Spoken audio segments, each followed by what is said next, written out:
Hello everybody, and welcome back to another Oscar prediction video where today I will be taking a look at the category of Best Visual Effects. So, I apologize that this video and the last one were a little bit late.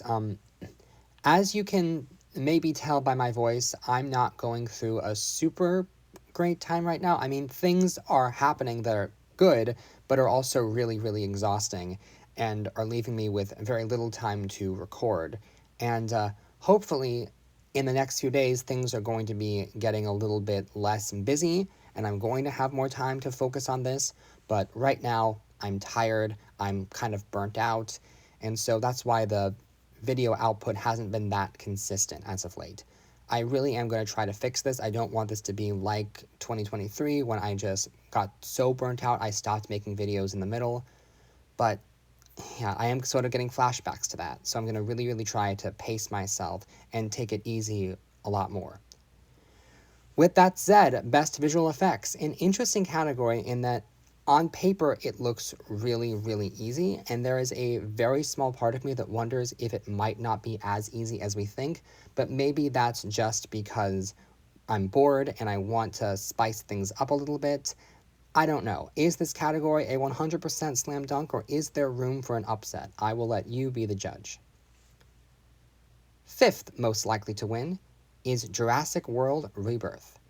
So this was something of a surprise nomination because this movie was really, really poorly received when it came out. And a lot of the previous movies in the Jurassic World franchise always make the shortlist but never get the nomination. And this is a movie that I did finally catch up with it fairly recently. Not a good movie, but credit where it's due. The visual effects work is genuinely pretty impressive. There is a lot of very cool things being done, especially with water, with the various rapid sequences, combining real water with CG water, and all the stuff with the dinosaurs. There's a lot of genuinely impressive work done in this movie, so I don't necessarily hate this nomination.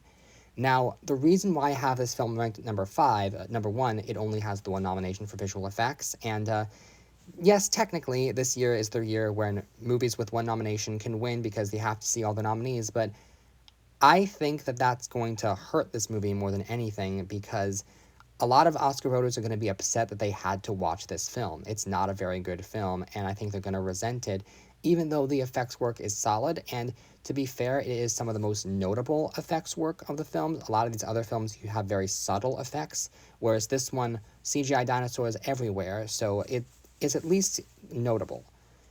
And yet, I think because the film is just so poorly received and no one is going to be in the mood to reward it, the quality of a film does impact things sometimes. And I think this is just not. This is a franchise that should have ended a long, long time ago, and nobody is really in the mood to give the 7th Jurassic movie an Oscar. Fourth most likely to win is The Lost Bus.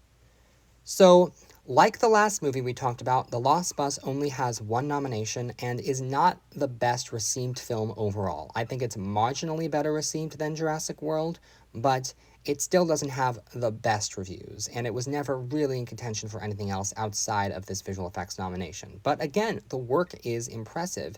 It's the kind of work where I was surprised upon watching the VFX breakdown just how much CG is in this film. But I do think that could hurt it.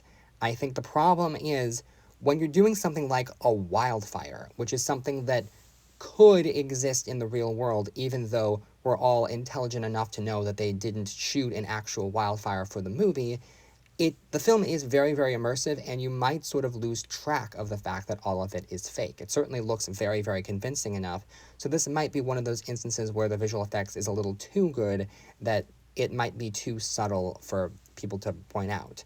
I think I'm putting it ahead of Jurassic World just because the film, while not having great reviews, is at least better received than that movie, but I do think it's very, very unlikely that this can win. Third most likely to win is Sinners. Okay, so Sinners has 16 nominations, and there's not a whole lot of categories where I can say pretty definitively it has no shot at winning. I think visual effects might be one of them.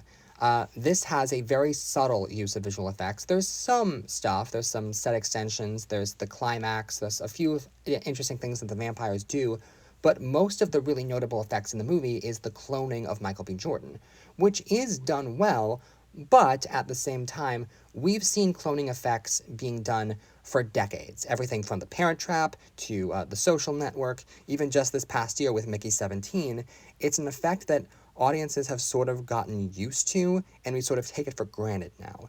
Even if it is really, really well done, but the thing is, some people might just check off Sinners for every single category it's nominated in. I can't overstate that this film is so loved, any category it appears in, it's going to get at least a few votes. So that's why I have it higher than the previous two movies, but I don't think it has a realistic shot at winning, because there are impressive effects in the film, but I just think that the cloning effect, yes, it looks nice, but it's not the most revolutionary thing in the world. And while this movie does get points for being probably the best received film in the lineup overall, I just don't think the love is going to go so far that people are going to vote for it in visual effects. Second most likely to win is F1. So this is an interesting example. F1, a surprise Best Picture nominee, has some really intricate effects, and like The Lost Bus, it's the sort of thing where at first viewing you might not initially clock that you are looking at visual effects. When watching the film, I'm like, I don't know how much of this is CG. It looks really real and convincing to me, to my untrained eye. If you told me that this was all done 100% practically, I would probably believe it. Of course, it wasn't, but they did a lot of it practically. They did shoot a lot of real footage of F1 races, and then they had to insert Brad Pitt and Damson Idris into those races.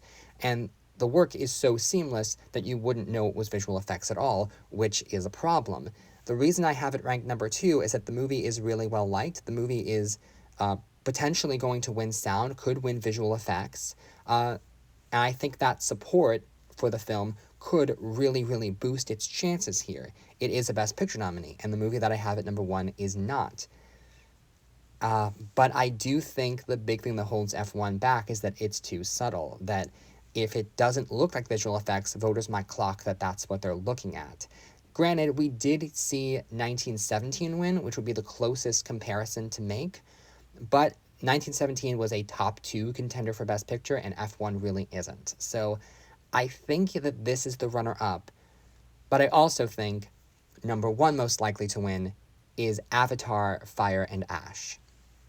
So, as I said at the beginning of the video, this seems like a total no-brainer. Of course, it's an Avatar movie. We all had this at number 1 when we did our year in advance predictions, and it hasn't changed since then.